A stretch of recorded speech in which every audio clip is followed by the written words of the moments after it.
I note the issue we took up earlier in the week. The West Chicago elementary school PE teacher who has been put on administrative leave for the offense of posting the two-word phrase "Go Ice" on social media, and has West Chicago, starting with its soy boy mayor, David Bovee, gripped with fear. It seems to me like these are the sorts of issues where the Republican Party and Republican standard bearers for the party need to get involved, need to put a marker down. I mean, in addition to the pronouncements almost daily from JB and BJ and their surrogates, on that West Chicago elementary school teacher, that's in DuPage County, Ted Dabrowski, of course, the guy that I'm backing for the Republican nomination for governor this time around, the only guy who has a chance to defeat Pritzker, and it's not a close call. He ventured in, saying the West Chicago teacher's personal Facebook post saying "Go ICE" is a simple statement supporting law enforcement and protected by the First Amendment.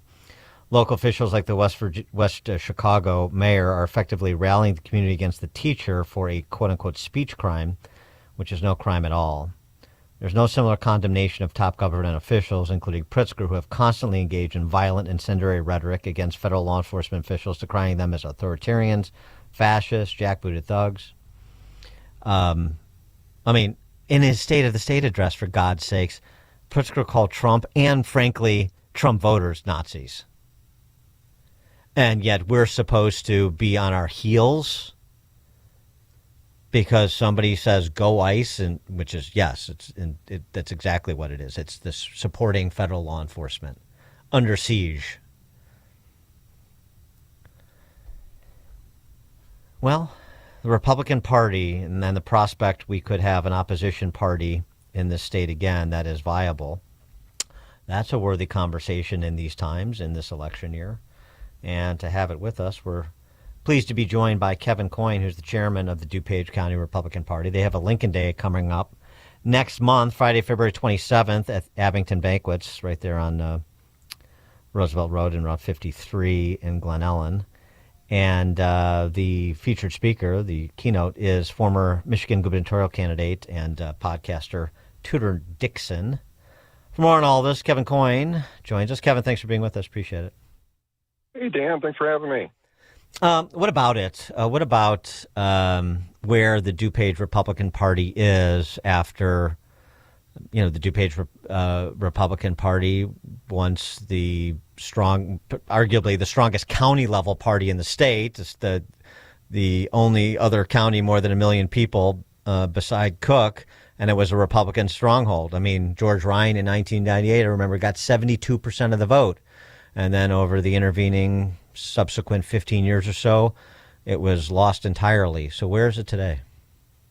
It's going through a complete reset. We're trying to retool and restructure everything. I'm really working hard to bring a different, far more aggressive mindset. Obviously we've had some very, very tough election cycles, and we've certainly had a lot of headwinds there. We're running against a billionaire, we're running against TDS. But we've also, as a party, have to take some ownership that we haven't run the best campaigns here and there. We got to be more aggressive. We have to reach out to the media.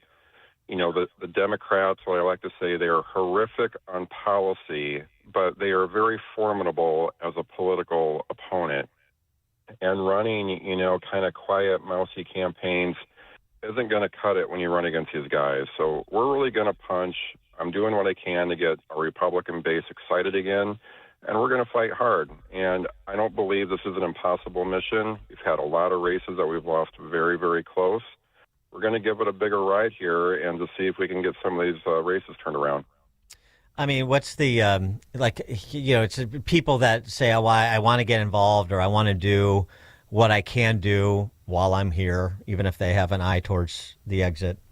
What is it you say to them? We can fold you into the DuPage GOP operation to do X, Y, and Z, concrete things that people can get their arms around and say, okay, I'm with the time or the resources that I have, limited as they are, I know I can at least add some value by doing X or Y or Z?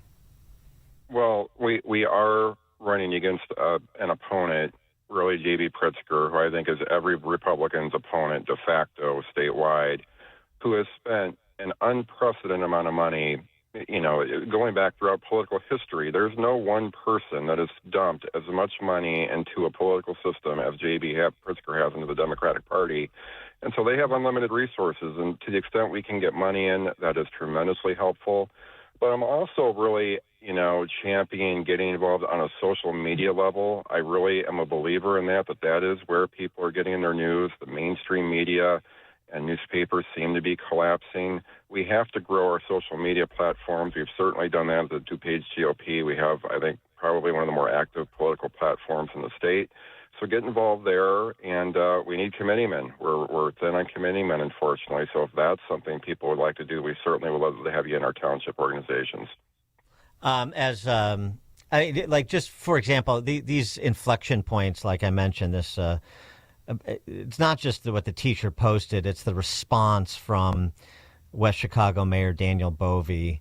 It was really something like that was banality of evil quality, as I discussed earlier in the week. And I just wonder, can you get, a unified response from the state party to the county to the locals to really provide some pushback and force a conversation, sort of try to enter the fray so that you can perpetuate this story in a way that it presents a more even-handed look, or at least certainly includes opinions that oppose the established orthodoxy that give people pause to consider the issue more deeply.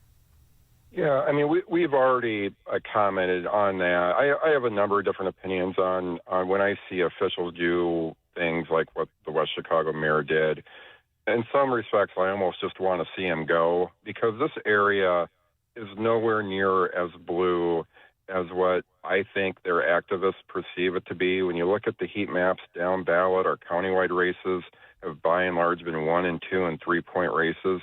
People are turned off by this extreme rhetoric that the left kind of preaches amongst themselves in their echo chamber. People are tired of these protests.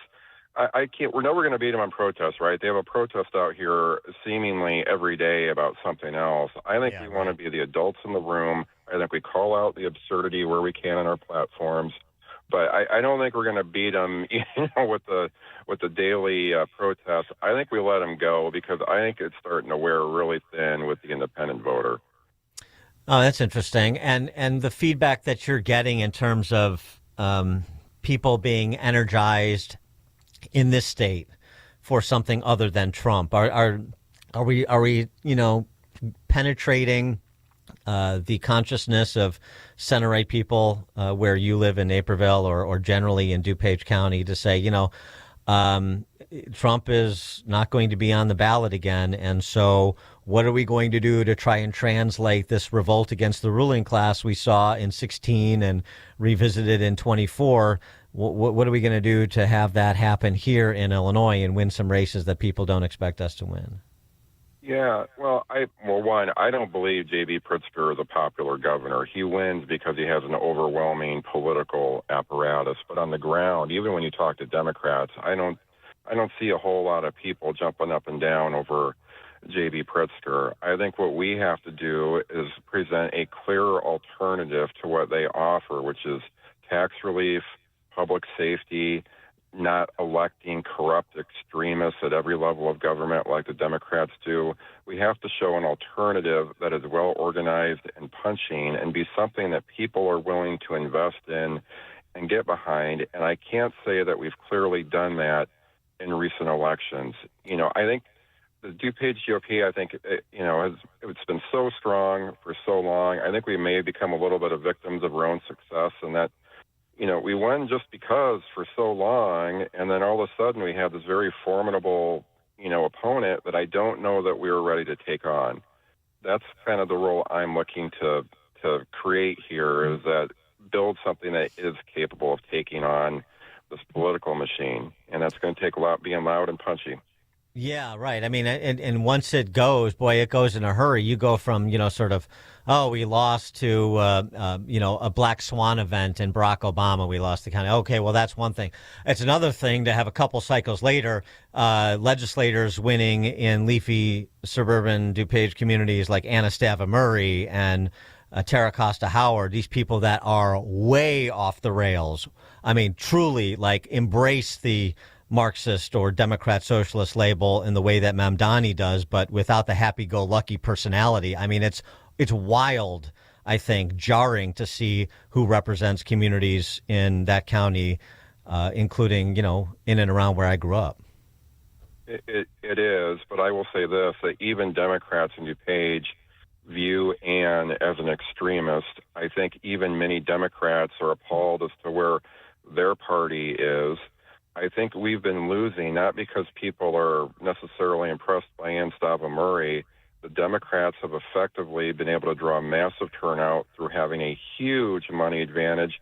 And this vote by mail thing, I mean, we are just getting killed by that. And until we get a handle on whatever, whatever wrongs are being committed there on the other side, whether a state's attorney and election board on the vote by mail and how they're doing it, and getting more of our people signed up for it, mathematically it's going to be really hard to compete. The turnout they're getting through vote by mail ballots has just been overwhelming. Mm-hmm. And I think that's why they're winning, not because of Anastasia Murray's intellect and her positions. Are there any sort of below the fold issues that you think have particular appeal to suburban families that have not received as much emphasis from the Republican Party as they should? I think of issues like the ubiquity of video gambling and gambling in general that is really a blight on a lot of communities that have adopted sort of a anything and anywhere goes with respect to gambling halls and so forth. And I also think of things like admissions to state schools, particularly U of I, and pretty impressive students from schools in the suburbs and in Illinois generally that are not getting into U of I in favor of, for example, Chinese nationals. I mean, that is a huge one. The affirmative action style admission programs that you see at Illinois and different colleges has proven to be a significant disadvantage for the Asian Americans who sometimes score very high but aren't getting in. I know that is a huge issue with the Chinese and Indian population. You mentioned gambling. Gambling, I think, is going to be a massive issue. If you go to college campuses and look around a sports bar on a Saturday, you're going to see all those guys are on DraftKings and others putting their paychecks into their phones. That is going to be a huge issue moving forward. And I kind of like it to marijuana. I was on city council in Naperville when we brought in the marijuana stores. I opposed it. We were sold that was the end all to every financial issue we'd ever have. It really has not proven out to be that way, and I wonder if the gambling is really going to prove out to be the same way. Early on in Chicago, it seems to be. So again, it's like we're buying a huge social issue for what tends to be a disappointing financial return. He is Kevin Coyne. He's the chairman of the DuPage County Republican Party. They've got a Lincoln Day dinner coming up. That is next month, February 27th. That's Friday evening at the Abington Banquets facility in Glen Ellen. And the keynote speaker is Tudor Dixon, former Michigan gubernatorial candidate, you remember, also a podcaster now. DuPageGOP.com. DuPageGOP.com is where you can get the details I just mentioned, as well as purchase tickets. Kevin, thanks so much for joining us. Appreciate it. Thank you, Dan. And Kevin joined us on Chicago's Morning Answer. It's like a hot, steaming cup of information to start your day. It's Chicago's Morning Answer on AM 560. The Answer. Hey, I'm Steve Wyatt, and I want to invite you to the Wyatt Matters Show, which airs every Sunday on this station. You can expect lively discussion and heartfelt reflection that will both entertain